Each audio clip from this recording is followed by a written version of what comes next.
एक दिन एक ऋषि रोज की तरह सूर्य देवता को जल अर्पण करने के लिए नदी के पानी में खड़े थे। वो मंत्र जाप करके सूर्य को जल अर्पण करके प्रार्थना कर ही रहे थे कि अचानक एक हिरनी पहाड़ी से नीचे गिर जाती है। उसके गर्भ में जो बच्चा था वो उसके पेट से निकलकर ऋषि के हाथ में आ जाता है और हिरनी के नीचे गिरकर मौत हो जाती है। हे ईश्वर, ये क्या? इस हिरनी ने अपने बच्चे को मेरे हाथ में जन्म देकर अपने प्राण त्याग दिए हैं। मैं इसे आपका संकेत समझता हूँ और इस बच्ची को अपने साथ ले जाता हूँ। ऋषि हिरनी की उस बच्ची को अपने साथ अपने आश्रम में ले आते हैं। उनकी पत्नी दक्षा छोटी हिरनी को दूध पिलाकर उसे नहलाती है और उससे खेलने लगती है। ईश्वर के खेल को हम कभी नहीं समझ सकते आर्या। वो हिरनी तो मर गई, परंतु उसने अपनी बच्ची को आपके हाथों में सुरक्षित छोड़कर प्राण त्याग दिए। परंतु वो नीचे कैसे गिर गई? कदाचित पहाड़ी पर कोई शिकारी या शेर उसके पीछे लगा हो। इस बच्ची को देखकर लग रहा है कि हिरनी की जचकी अंतिम चरण में थी। वो समझ गई थी कि वो नहीं बच सकती, परंतु अपनी बेटी को बचाने के लिए उसने पहाड़ी से छलांग लगाई। छलांग लगाते समय उसको जो धक्का लगा उससे उसकी प्रसूति हो गई। अब हमें ही इसका पालन करना है। दिन बीतने लगते हैं। दशा हिरनी से बहुत ज्यादा प्रेम करती थी। छोटी हिरनी अब बड़ी होने लगती है। एक दिन वह हिरनी बाकी हिरनियों को देखती है और उनके साथ वन में जाती है। उसी दिन महाराज विद्यापति अपनी पत्नी महारानी सुयोगिनी के साथ वन में विहार कर रहे थे। महाराज, वहाँ देखिए, लगता है कि वहाँ कोई हिरनी फंसी हुई है। वहाँ कांटों का एक वन है, देखिए। हाँ, मैं अभी अपने सैनिकों को उस हिरनी को बाहर निकालने का आदेश देता हूँ। आप उस हिरनी की चिंता मत कीजिए। वे वही हिरनी की बच्ची थी जो ऋषि और ऋषि पत्नी दशा की थी। सैनिक उस हिरनी को कांटों से बाहर निकालते हैं। उसके शरीर पर बहुत घाव होते हैं। महाराज, मुझे लगता है कि हमें इस छोटी सी हिरनी को राजमहल में ले जाना चाहिए। वहाँ हमारे वैद्य जी इस पर उपचार करके इसे स्वस्थ कर देंगे। हाँ, हमारे राजवैद्य जी योगी हैं। कितने भी दुर्धर और विकट समस्या पर उपचार करते हैं। सभी उस छोटी सी हिरनी को राजमहल में ले आते हैं और योगी वैद्य उस पर उपचार करके उसे स्वस्थ कर देते हैं। महारानी सुयोगिनी हिरनी को अपने पास ही रखती है। कुछ महीने बीत जाते हैं। महारानी गर्भवती होती है और सभी बहुत खुश हो जाते हैं। महारानी, इतने सालों के बाद हमारे राजमहल में ये खुशी का अवसर आया है। हाँ महाराज, ये सब इस हिरनी के ही कारण हुआ है। जब से ये राजमहल में आई है, तब से सभी और प्रसन्नता फैली हुई है। एक दिन महारानी सुयोगिनी फिसल कर गिर जाती है। उनके पेट में दर्द होने लगता है। योगी वैद्य जी आकर, महाराज, गिरने के कारण महारानी का गर्भाशय आहत हुआ है। उनके पेट में बच्चा सुरक्षित है, परंतु उनके गर्भाशय में अब उस बच्चे का भार उठाने की क्षमता नहीं बची है। इसका अर्थ है योगी वैद्य जी कि वो बच्चा अपने प्राण त्याग देगा। आप उसे बचा नहीं सकते। महाराज, यदि महारानी के गर्भ को किसी और स्त्री के गर्भाशय में स्थापित कर दिया जाए तो उनका बच्चा स्वस्थ रह सकता है। मैं अपनी योग माया से ये कार्य कर सकता हूँ, परंतु इसके लिए हमें किसी दूसरी स्त्री की आवश्यकता है। ये कार्य हमें शीघ्र ही करना पड़ेगा। यदि महारानी के गर्भाशय का संक्रमण उसके बच्चे तक पहुँच गया तो उसे बचाना बहुत मुश्किल हो जाएगा।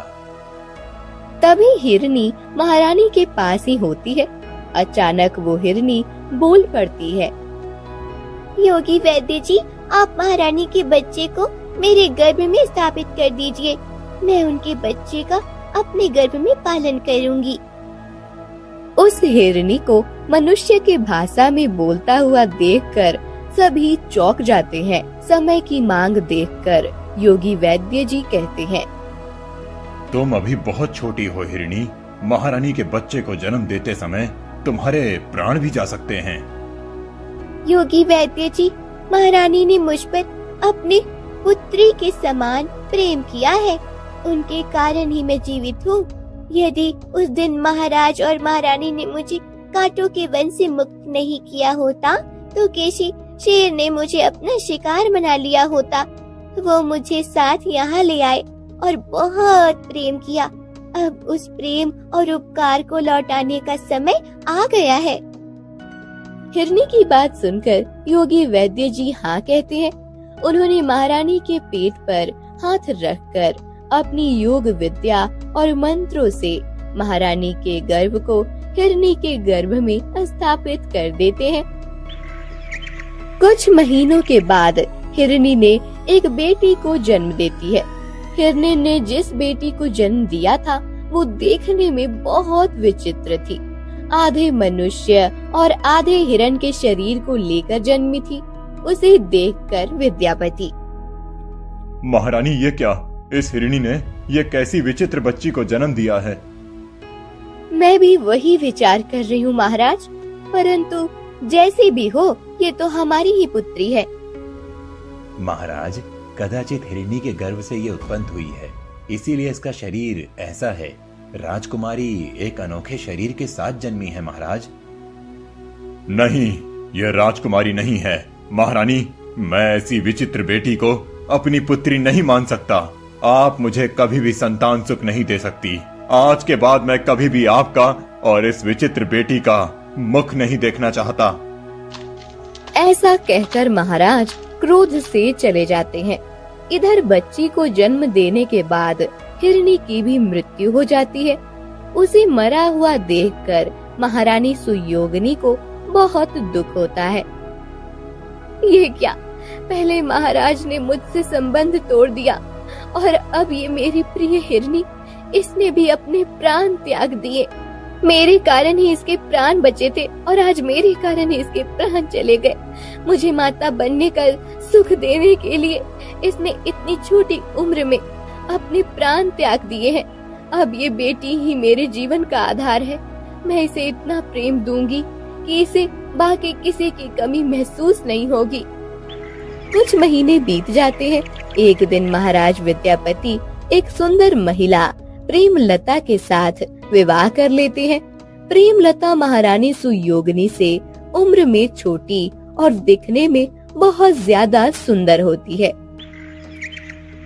एक रानी प्रेमलता, आप जैसी सुंदर स्त्री के साथ विवाह होना मेरे लिए बड़े सौभाग्य की बात है। महाराज, आप जैसे समृद्ध राज्य के महाराज के साथ विवाह करना ये तो मेरा सपना था। आपके साथ विवाह करके मुझे वो सब मिल गया है जो मैं बचपन से चाहती थी। प्रेमलता, मेरे पास सब कुछ है, पर अब मैं चाहता हूँ कि आप मुझे एक पुत्र दे दें। हमारे राज्य का उत्तराधिकारी आप मुझे दे दें। मैं गंगा नहा लूंगा। अवश्य महाराज, कुछ ही महीनों के बाद आपको ये सौभाग्य भी प्राप्त हो जाएगा। दोनों का प्रेमालाप ऐसे ही चल रहा था। इधर महारानी सुयोगिनी अपनी विचित्र पुत्री के साथ रोज घूमने के लिए जाती थी। हिरनी रोज उस ऋषिवर को नदी में सूर्य देवता को अर्घ देते हुए देखती थी। अब 9 साल बीत जाते हैं। एक दिन वो महाराज को सूर्य को अर्घ देते हुए देखती है और लप लपाए बकबकाए देखे नदी में है कितना पानी, पर तुम्हारे मन की बात मैंने ही जानी। लप लपाए बकबकाए देखे नदी में है कितना पानी, पर तुम्हारे मन की बात मैंने है पहचानी। राजकुमारी यही गाना गाने लगती है। वो सुनकर महाराज विद्यापति को बहुत गुस्सा आता है और चली जाओ यहाँ से। ये सब क्या बोल रही हो तुम? कितनी बार कहा है कि मैं तुम जैसी विचित्र राजकुमारी को नहीं देख सकता। चली जाओ यहाँ से। महाराज को गुस्सा हुआ देखकर राजकुमारी भागकर महारानी के पास चली जाती है।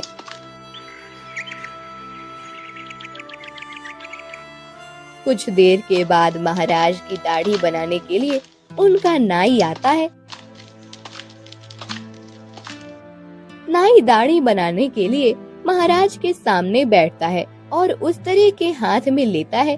तभी महाराज विद्यापति को राजकुमारी का गाना याद आता है और लपलपाए बकबकाए, देखे नदी में कितना पानी, पर तुम्हारे मन की बात मैंने है पहचानी। महाराज की ये बात सुनकर नाई डर के मारे कांपने लगता है और उस तरह को फेंक देता है। इधर रानी प्रेमलता के कक्ष में प्रधान जी आते हैं और आ गए आप, मैं कितनी देर से आपकी प्रतीक्षा कर रही थी। इधर महाराज के कक्ष में क्या हुआ नाई, भय को त्याग दो और मुझे विस्तार से बताओ कि क्या हुआ है। महाराज, मुझे आदेश दिया गया था कि आपकी दाढ़ी बनाते समय आपके गले पर उस्तरा मारकर आपके प्राण लेने हैं और फिर उस उस्तरे को आपके ही हाथ में रखकर ये सिद्ध किया जाएगा कि आपने आत्महत्या की है। ये सब क्या बोल रहे हो नाई? मैं सत्य कह रहा हूँ महाराज। महारानी प्रेमलता और प्रधान जी का कई महीनों से चक्कर चल रहा है। आपको अपने मार्ग से सदा के लिए हटाना चाहते हैं वो, इसीलिए उन्होंने मुझे 10,000 सोने की मुद्राएं दी हैं। आपने अभी एक गाना गाया और मैं समझ गया कि आप तो इस राज्य के महाराज हैं। इस राज्य में घटने वाली किसी भी घटना से आप अनजान नहीं हो सकते। ये सब सुनकर महाराज विद्यापति को तेज झटका लगता है। जिस प्रेमलता को वो अपनी प्रिय पत्नी बनाकर रख रहे थे, वही उनके प्राणों का संकट बन गई थी। महाराज ने शांत रहकर नाई से कहा, नाई, उन लोगों ने तुम्हें 10,000 सोने की मोहरें दी थी, मैं तुम्हें 50,000 सोने की मोहरें देता हूँ। तुम मेरा एक कार्य करो। महाराज विद्यापति नाई को कुछ बताते हैं। कुछ समय के बाद नाई प्रधान जी के पास आता है और प्रधान जी, आपने मुझे जो कार्य बताया था वो पूर्ण हो गया है। प्रधान जी प्रसन्न होकर प्रेमलता के साथ महाराज के कक्ष में आते हैं। महाराज लेटे हुए होते हैं और उनके शरीर पर चादर बिछाई हुई होती है। प्रधान महाराज के पास आकर चादर उठाते हुए, देखा प्रेमलता, हमारे मार्ग का ये कांटा अब सदा के लिए दूर हो गया। मैं तो अपने से इतने बड़े मर्द के साथ विवाह इसलिए किया था कि साथ रह सकूं। अब हम दोनों बिना किसी भय के अपने प्रेम को स्वीकार कर सकते हैं। जैसे ही प्रधान महाराज के शरीर से चादर उठाता है, महाराज उसका हाथ पकड़ लेते हैं। अचानक से महाराज के उठने से दोनों डर जाते हैं। तभी बहुत से सैनिक आकर उन्हें घेर लेते हैं। तुम दोनों ने क्या सोचा था कि मैं ऐसे ही मर जाऊंगा और मुझे कुछ भी चलेगा? दुष्ट हो तुम दोनों। प्रेमलता, मैंने तुमसे इतना प्रेम किया और तुमने मेरे साथ ही विश्वासघात कर दिया। तुम दोनों जीवित रहने के योग्य नहीं हो। सेनापति जी, इन दोनों को मृत्यु दंड दे दीजिए। सेनापति सैनिकों के साथ दोनों अपराधियों को ले जाते हैं। महाराज भागकर महारानी सुयोगिनी के कक्ष में आते हैं और राजकुमारी को गले से लगा लेते हैं। क्या हुआ महाराज, आज इतने वर्षों के बाद आपको हमारी याद कैसे आई? आज राजकुमारी के कारण मेरे प्राणों की रक्षा हुई है। महारानी सुयोगिनी, मुझसे बहुत बड़ा अपराध हो गया जो मैंने तुम दोनों को अपने आप से दूर कर दिया था। फिर महाराज विद्यापति पूरी कहानी महारानी को बताते हैं। आज राजकुमारी जो गाना गा रही थी, वही गाना मैंने नाई के सामने गाया और सब पता चल गया। परंतु ये गाना कहाँ से सीखा राजकुमारी ने? आपने इसे सिखाया?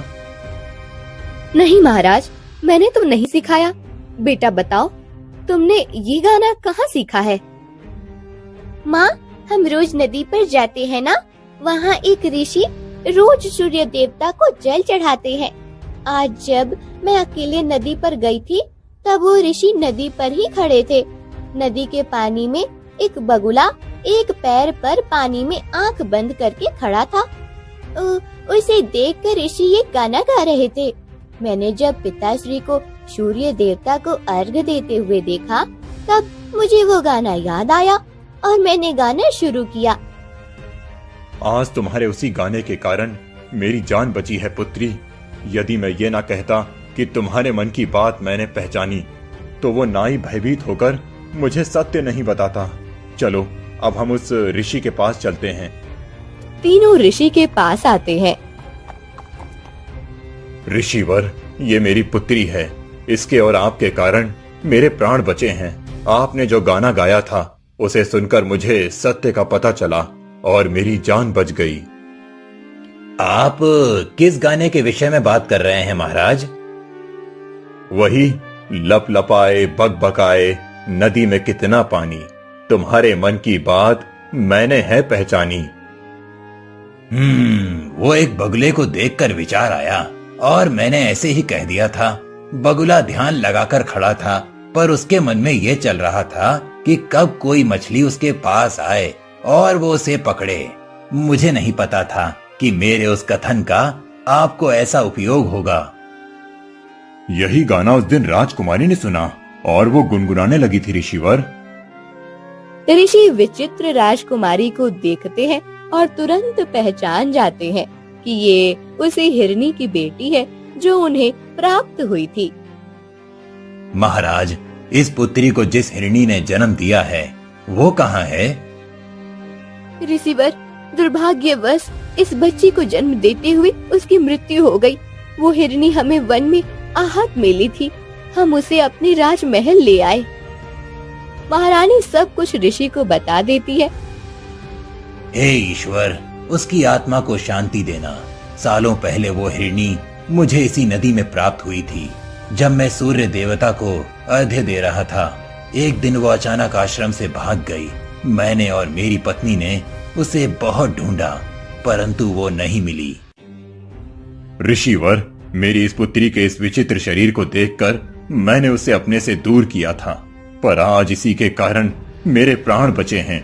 ऋषिवर, आगे चलकर मेरी इस पुत्री को अपने शरीर के साथ कई समस्याओं का सामना करना पड़ सकता है। इसीलिए आप कृपया करके इसे हिरणी के शरीर से मुक्त होने का उपाय बताइए। आपकी बात सही है महाराज, एक उपाय है। कल सुबह आप सूर्य देवता को अर्घ्य देने के लिए आइए। सूर्य देवता की प्रार्थना करके आप जल अर्पण कीजिए और अपने पास इसे खड़ा कीजिए। जब वो अभिमंत्रित जल इसके शरीर पर गिरेगा तब ये पूरी तरह से मनुष्य में बदल जाएगी। अगले दिन महाराज विद्यापति राजकुमारी को लेकर नदी पर आते हैं। वो सूर्य की आराधना करके मंत्र जाप करते हैं और जल अर्पण करने लगते हैं। जैसे जैसे राजकुमारी के शरीर पर जल गिरने लगता है, राजकुमारी के शरीर में बदलाव आने लगता है। कुछ देर के बाद राजकुमारी एक सुंदर बेटी में बदल जाती है। महाराज और महारानी प्रेम से अपनी सुंदर राजकुमारी को लेकर राजमहल में चले जाते हैं। शुक्रपुरी नाम का राज्य था। उस राज्य के महाराज पद्मनाभ के 7 पुत्र और 1 पुत्री थी। राजकुमारी पद्मावती बहुत सुंदर और कोमल स्वभाव की थी। एक दिन महारानी धुंधली, राजकुमारी पद्मावती कहाँ है? महाराज, आपको तो पता है ना कि राजकुमारी पद्मावती को बचपन से ही नदी पर घूमना कितना प्रिय है। आज वे अपने सखियों और दासियों के साथ प्रातः काल में ही नदी पर गई हैं। मैंने आपसे कितनी बार कहा है कि उन्हें ऐसे कहीं मत भेजिए। मैं जब तैयार होकर अपने कक्ष से बाहर आता हूँ तब मुझे सबसे पहले अपनी पुत्री का मुख देखना होता है। जानती हूँ महाराज कि आप पद्मावती से कितना प्रेम करती हैं, परंतु उसे नदी पर जाकर प्रजावासियों से मिलना, उन स्त्रियों के साथ बातें करना अच्छा लगता है। वो कहती है कि जब वो उन सबसे बातें करती है तब उसे पता चलता है कि वास्तव में वो सब प्रसन्न हैं या नहीं, उनकी क्या समस्याएं हैं। परंतु आप उन्हें ऐसे केवल दासियों के साथ जाने न दें। उनके 7 भाई हैं। राजकुमारी की सुरक्षा के लिए उनमें से किसी को भेज देना उचित रहेगा। तभी राजकुमार आदित्य वहां आते हैं और पिताश्री, आप चिंता मत कीजिए। जितना प्रेम आप पद्मावती से करते हैं उतना ही हम सब भाई भी करते हैं। हम उसके साथ नहीं जाते, परंतु हमारे विश्वासु गुप्तचर पद्मावती के आसपास ही होते हैं, जो उसके हर क्षण की जानकारी हमें देते रहते हैं। इसीलिए भय का कोई कारण नहीं है। इधर राजकुमारी पद्मावती नदी पर पहुंच जाती है। वहां उसे बांसुरी के मधुर स्वर सुनाई देते हैं। आहा, अरे वाह, कोई कितनी सुंदर बांसुरी बजा रहा है। बांसुरी के स्वर को सुनकर ऐसा लग रहा है कि ये स्वर सुनकर मेरे कान तृप्त हो जाएंगे। इतनी सुंदर बांसुरी मैंने आज तक नहीं सुनी है। मैं तो इस स्वर के बहाव में बहती जा रही हूँ। राजकुमारी पद्मावती बांसुरी के स्वर के पीछे खींचती चली जाती है। थोड़ी दूर जाकर पद्मावती देखती है कि एक सुंदर पुरुष बांसुरी बजा रहा है। पद्मावती वहीं बैठकर बांसुरी सुनने लगती है। कुछ देर के बाद वो रुक जाता है। रुक क्यों गए युवक? मैं तुम्हारी बांसुरी की धुन सुनकर ही यहाँ आई हूँ। राजकुमारी, अब मेरे जाने का समय हो गया है। मैं कल प्रातः आकर यहाँ बांसुरी बजाऊंगा, तब आप आइए। तुम रोज यहाँ आकर बांसुरी बजाते हो, इसका कारण क्या है? इस नदी से मेरे भूतकाल की कुछ यादें जुड़ी हुई हैं, इसीलिए मैं रोज यहाँ आकर ये बांसुरी बजाता हूँ। इस नदी में खिले हुए इन कमल के फूलों को देखकर अपने आप ही मेरी बांसुरी से मनोहर स्वर निकलते हैं। राजकुमारी को इतना बताकर प्रभाकर चला जाता है। राजकुमारी पद्मावती राजमहल लौटती है। पूरे दिन प्रभाकर की बांसुरी की धुन पद्मावती के मन में गूंज रहे थे। एक दिन नदी पर, अरे आज कितनी देर हो गई, अभी तक प्रभाकर आया नहीं है।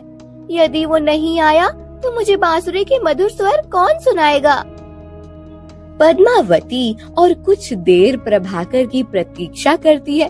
थोड़ी आगे जाने के बाद वह देखती है कि बांसुरी वहीं पड़ी हुई है। अरे ये क्या? ये बांसुरी तो यहीं पड़ी है। कदाचित आज मुझसे आने से पहले ही वो चला गया है। आज मैं इस बांसुरी को बजाकर देखती हूँ। ऐसा कहकर पद्मावती उस बांसुरी को उठाती हैं और अपने होठों से लगाकर बजाने लगती हैं। तब अचानक पद्मावती रहस्यमयी तरीके से वहाँ से गायब हो जाती है। उसकी सखियाँ और दासियाँ ये सब देखकर बहुत डर जाती हैं। दासियाँ भाग के राजमहल में आने लगती हैं। राजमहल में बहुत देर हो गई, अभी तक राजकुमारी राजमहल नहीं लौटी। महारानी, कहाँ है पद्मावती? मैं भी यही विचार कर रही हूँ महाराज। रोज तो इस समय तक लौट आती है, पता नहीं आज इतनी देर क्यों हो रही है। तभी दासी भाग कर आती है और महाराज पद्मनाभ और महारानी धनधुली को राजकुमारी पद्मावती के गायब होने के विषय में सब बताती है। दासी, ये क्या प्रलाप कर रही हो तुम? राजकुमारी ऐसे गायब कैसे हो सकती है? पता नहीं महाराज, परंतु जब राजकुमारी ने वो बांसुरी उठाई तब वो अचानक से गायब हो गई। कौन सी बांसुरी? तुम क्या कह रही हो दासी? महारानी, नदी के तट पर रोज एक पुरुष सुंदर बांसुरी बजाता है। राजकुमारी रोज उसकी बांसुरी सुनने जाती थी। आज वह पुरुष वहाँ नहीं था, केवल वहाँ उसकी बांसुरी पड़ी हुई थी। जब राजकुमारी ने उस बांसुरी को उठाकर अपने होठों से लगाया तो वह गायब हो गई। राजकुमार आदित्य, शीघ्र यहाँ आइए। राजकुमार आदित्य अपने 6 भाइयों के साथ वहाँ आते हैं। क्या हुआ पिताश्री? फिर महाराज पद्मनाभ अपने 7 पुत्रों को राजकुमारी के गायब होने की जानकारी देते हैं। आप चिंता मत कीजिए पिताश्री, मैं अभी मेरे गुप्तचरों से पूरी जानकारी प्राप्त करता हूँ। हमारी पद्मावती अवश्य मिल जाएगी। फिर राजकुमार आदित्य अपने गुप्तचरों से जानकारी प्राप्त करते हैं। वह भी वही सब बताते हैं जो दासी ने बताया था। आदित्य महाराज को सब बताता है।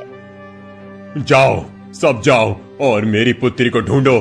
किसी भी स्थिति में मेरी पुत्री को ढूंढ कर ले आओ। मैं मेरी पुत्री का विरह क्षण भर भी नहीं सह सकता। सभी राजकुमारी पद्मावती को ढूंढने लगते हैं। रात तक ढूंढने के बाद भी राजकुमारी पद्मावती का कुछ पता नहीं चलता है। सभी को बहुत दुख होता है। महाराज पद्मनाभ तो टूट ही जाते हैं। रात को उनकी आंख लग जाती है और उन्हें एक स्वप्न दिखाई देता है। अगले दिन, पुत्रों, कल रात मैंने एक स्वप्न देखा। उस स्वप्न में मुझे एक नदी और उस नदी में कई प्रकार के कमल के फूल दिखाई दे रहे थे। उसमें जो एक स्वर्ण कमल था, उसमें राजकुमारी पद्मावती बंदिस्त हैं। ऐसा विचित्र स्वप्न? पिताश्री, कदाचित कल दिन भर आप पद्मावती का विचार कर रहे थे, इस कारण से आपको ऐसा स्वप्न आया होगा। नहीं, मुझे तो ये कोई संकेत लग रहा है। अवश्य पद्मावती के गायब होने का संबंध उस नदी और कमल पुष्पों से है। मैं अभी नदी पर जाता हूँ। महाराज पद्मनाभ नदी की ओर चलने लगते हैं। अपनी पुत्री के प्रेम में महाराज इतने व्याकुल हो जाते हैं कि अपने पैरों में चुभने वाले कांटों की उन्हें कोई परवाह नहीं होती। महाराज नदी तट पर आकर पहुँचते हैं। उनके सभी पुत्र और महारानी भी उनके पीछे आते हैं। पद्मावती, पुत्री पद्मावती, कहाँ हो तुम? पद्मावती! महाराज अपनी पुत्री पद्मावती को पागलों की तरह पुकारने लगते हैं। तभी वहाँ एक साधु आते हैं। क्या हुआ राजन, आप इतने व्यथित क्यों हैं? प्रणाम मुनिवर। मेरी पुत्री इस नदी के एक कमल पुष्प में बंदी बन गई है। मैं उसे ही पुकार रहा हूँ। मुनिवर, मुझ पर दया कीजिए। मेरी पुत्री को मुझे लौटा दीजिए। आप कृपया अपनी विद्या से पता लगाइए कि मेरी पुत्री के साथ क्या हुआ है। राजन, कदाचित आपके किसी वचन भंग के कारण आपके सामने ये अवसर आया हो। वचन भंग? परंतु मैंने ऐसे किसी वचन का भंग नहीं किया है मुनिवर, जिसके कारण मुझे ये दंड प्राप्त हो। कदाचित अपने वैभव और इस राज्य के महाराज बनने के अहंकार में आप इतने डूब गए हैं कि कई साल पहले दिए हुए वचन का आपको स्मरण तक नहीं है। मुझ पर कृपा कीजिए मुनिवर। यदि मैं सत्य में ऐसा कोई वचन किसी को देकर भूल गया हूँ तो मुझे उसका स्मरण कराइए। आप तो सर्वज्ञानी हैं। आप ही मुझे मार्ग दिखाइए। मैं अपनी पुत्री से अति प्रेम करता हूँ। यदि मुझे मेरी पुत्री के दर्शन नहीं हुए तो मैं जीवित नहीं बचूंगा। हाँ मुनिवर, हम सभी अपनी पद्मावती से बहुत प्रेम करते हैं। हमारी पद्मावती हम सब के लिए सबसे ज्यादा मूल्यवान है। राजन, ये सालों पहले की बात है। तब आपका विवाह नहीं हुआ था। आपके राज्य पर एक बहुत बड़ी विपत्ति आई थी। तब आपने सभी प्रयास करने के बाद इस नदी के तट पर एक रहस्यमयी बांसुरी वाले से सहायता प्राप्त की थी। हाँ मुनिवर, अब मुझे स्मरण हुआ। उस दिन मैं नदी तट पर गया था। वो बांसुरी वाला मधुर बांसुरी बजा रहा था। क्या हुआ? आप इतने परेशान क्यों हैं? मेरे राज्य पर एक बहुत बड़ी विपत्ति आई है। उस विपत्ति से जूझने के लिए मेरे पास पर्याप्त धन नहीं है। मुझे इस समय बहुत अधिक धन की आवश्यकता है। समझ नहीं आ रहा कि मैं क्या करूं। धन का प्रबंध कहां से करूं? महाराज, मैं आपकी सहायता कर सकता हूँ, परंतु आपको मुझे वचन देना होगा कि मैं आपको जो वस्तु सहायता स्वरूप दूं, उसे आप मुझे अपना कार्य संपन्न होने के बाद वापस देंगे। तुम एक सामान्य बांसुरी वाले हो, तुम मेरी सहायता किस प्रकार कर सकते हो? किसी का चेहरा देखकर पता नहीं लगाया जा सकता महाराज कि कौन सामान्य है और कौन रहस्यमय। इतना कहकर वो बांसुरी वाला अपनी बांसुरी से रहस्यमय स्वर उत्पन्न करने लगा। उसके ऐसे करते ही उस नदी से 7 कमल के फूल बाहर आए और महाराज, आप इन 7 कमल के फूलों को अपने राज्य के 7 गुप्त स्थानों पर स्थापित कर दीजिए। उन 7 स्थानों पर आपको ऐसे खजाने प्राप्त हो जाएंगे कि जीवन में फिर कभी भी आपको धन की कमी नहीं होगी। आपका राज्य सदा ही समृद्ध और सामर्थ्यवान रहेगा। हाँ, आपने उन 7 कमल पुष्पों को 7 जगह पर स्थापित कर दिया, परंतु आपकी समस्या समाप्त होने के बाद उन्हें उस बांसुरी वाले को लौटाया नहीं। बाद में आपका विवाह हो गया और फिर अपने 7 पुत्रों और पुत्री के लालन पालन में आपको आपका वचन ध्यान नहीं रहा, या फिर आपने जानबूझकर अपने वचन का पालन नहीं किया, ये सोचकर कि बांसुरी वाले को वो कमल लौटाने के बाद आपकी समृद्धि कहीं लुप्त ना हो जाए। नहीं मुनिवर, मुझे सत्य में वो वचन ध्यान नहीं रहा। मैंने जानबूझकर कुछ नहीं किया। मुनिवर, मेरी सहायता कीजिए। मैं अब उस बांसुरी वाले से क्षमा मांगकर अपनी भूल का प्रायश्चित करूंगा, परंतु मुझे मेरी पुत्री लौटा दीजिए। अब बहुत देर हो गई है राजन, अब वो बांसुरी वाला जीवित नहीं है। क्या? तो फिर वो बांसुरी वाला कौन था जिसकी बांसुरी की धुन सुनकर मेरी पुत्री मोहित हो जाती थी? वो तो उसका पुत्र प्रभाकर है। महाराज पद्मनाभ एक सैनिक को आदेश देते हैं कि प्रभाकर को बुलाकर ले आओ। कुछ देर के बाद प्रभाकर नदी तट पर आता है। महाराज, आपने मुझे बुलाया? प्रभाकर, मुझे मेरी पुत्री वापस चाहिए।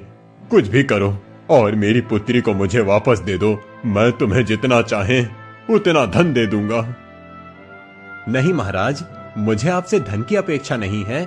मैं आपको आपकी पुत्री अवश्य लौटाऊंगा, परंतु उसके लिए आपको भी कुछ देना होगा। हाँ, तुम जो भी कहोगे वो मैं तुम्हें दूंगा। मेरा राज्य, मेरी सारी संपत्ति, सब कुछ। इनमें से कुछ नहीं चाहिए महाराज। आपके कारण मेरे पिता की मृत्यु हो गई। आपने उन्हें वचन दिया था जो वस्तु वो आपको देंगे उसे आप पुनः उन्हें दे देंगे, परंतु आपने उन्हें कमल के फूल वापस नहीं दिए। इस नदी का नियम है कि कोई भी इस नदी से जो प्राप्त करता है उसे उस वस्तु को वापस देना पड़ता है। मेरे पिता ने अपनी बांसुरी के रहस्यमय सुरों से नदी से आपको दिव्य कमल पुष्प दिए थे, परंतु आपने उन्हें नहीं लौटाया। एक दिन मेरे पिता की इस नदी में डूबकर मृत्यु हो गई, जबकि मेरे पिता तो तैरना बहुत अच्छे से जानते थे। मुझसे बहुत बड़ा अपराध हो गया, परंतु मुझे मेरी पुत्री लौटा दो। मैं तुम्हारे हाथ जोड़ता हूँ। महाराज, आपको मेरे पिता ने 7 पुष्प दिए थे, इसीलिए आप अपने 7 पुत्रों को मुझे दे दीजिए। मेरे पुत्र? हाँ, मैं आपके पुत्रों को अपनी बांसुरी के सुरों से कमल पुष्पों में बदलूंगा और नदी में प्रवाहित कर दूंगा। उसी क्षण आपकी पुत्री राजकुमारी पद्मावती आपके सामने प्रकट हो जाएगी। ये तुम क्या कह रहे हो प्रभाकर? माना कि मुझे अपनी पुत्री से अधिक प्रेम है, परंतु इसका अर्थ ये नहीं कि मैं अपने पुत्रों से स्नेह नहीं रखता। मैं अपने पुत्रों को नदी में प्रवाहित होते हुए नहीं देख सकता। तो फिर राजकुमारी भी आपको नहीं मिल सकती, वो सदा के लिए कमल पुष्प में कैद रहेगी। प्रभाकर और पद्मनाभ की बातें सुनकर सभी राजकुमार आगे आते हैं और पिताश्री, हम सब भाई अपनी बहन को प्राप्त करने के लिए अपने प्राणों का त्याग करने के लिए तैयार हैं। आप इसलिए अब चिंता मत कीजिए। हमारी यही इच्छा है कि पद्मावती वापस आए। अपने पुत्रों की ये बात सुनकर महाराज और महारानी की आंखों से आंसू आ जाते हैं। फिर बांसुरी वाला अपनी बांसुरी की धुन से सभी 7 राजकुमारों को कमल के फूलों में बदल देता है। फिर वो सातों फूलों को नदी में प्रवाहित कर देता है और उसी क्षण राजकुमारी पद्मावती नदी तट पर प्रकट हो जाती हैं। पुत्री, तुम आ गई। तुम्हारे बिना हम सबका क्या हाल हुआ था, यह केवल हम ही जानते हैं। परंतु पिताश्री, मैं तो उस कमल के फूल में बंदी बन गई थी। मैं बाहर कैसे आ गई? फिर महाराज पद्मनाभ पूरी कहानी राजकुमारी को बताते हैं। इसका अर्थ है मेरे लिए मेरे सभी भाइयों ने अपने प्राणों का त्याग किया। नहीं पिताश्री, ये उचित नहीं है। मेरा इस प्रकार से मुक्त होना मेरे लिए उस कैद से ज्यादा पीड़ादायक है। मैं इतनी स्वार्थी नहीं हो सकती।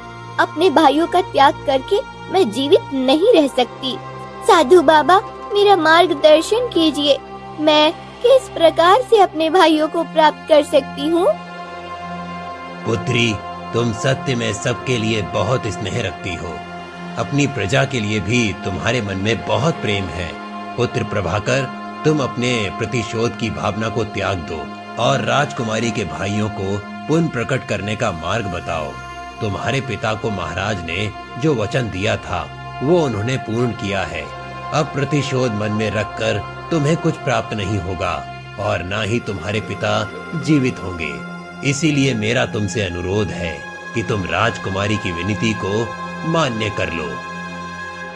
आपकी बात उचित है मुनिवर।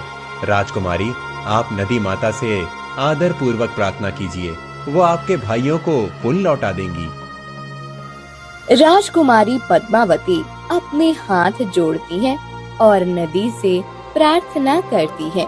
उसके सातों भाई प्रकट हो जाते हैं। उन्हें देखकर महाराज, महारानी और राजकुमारी बहुत प्रसन्न हो जाते हैं। फिर पिताश्री, मैं आपसे एक बात कहना चाहती हूँ। मैं इस बांसुरी वाले प्रभाकर से प्रेम करने लगी हूँ। इसके बांसुरी के स्वरों ने मेरे मन को मोह लिया है। मैं इससे विवाह करना चाहती हूँ, यदि आपकी अनुमति हो तो। पुत्री, मैं इसका अपराधी हूँ। मेरे कारण इसके पिता मृत्यु को प्राप्त हो गए। यदि तुम दोनों का विवाह हो जाता है तो मेरे मन में जो अपराध का बोझ है वो थोड़ा कम हो जाएगा। प्रभाकर, यदि तुम्हारी अनुमति हो तो मैं अपनी पुत्री का विवाह तुमसे कराने की इच्छा रखता हूँ। प्रभाकर विवाह के लिए हाँ कह देता है और राजकुमारी के साथ बांसुरी वाले प्रभाकर का विवाह संपन्न हो जाता है।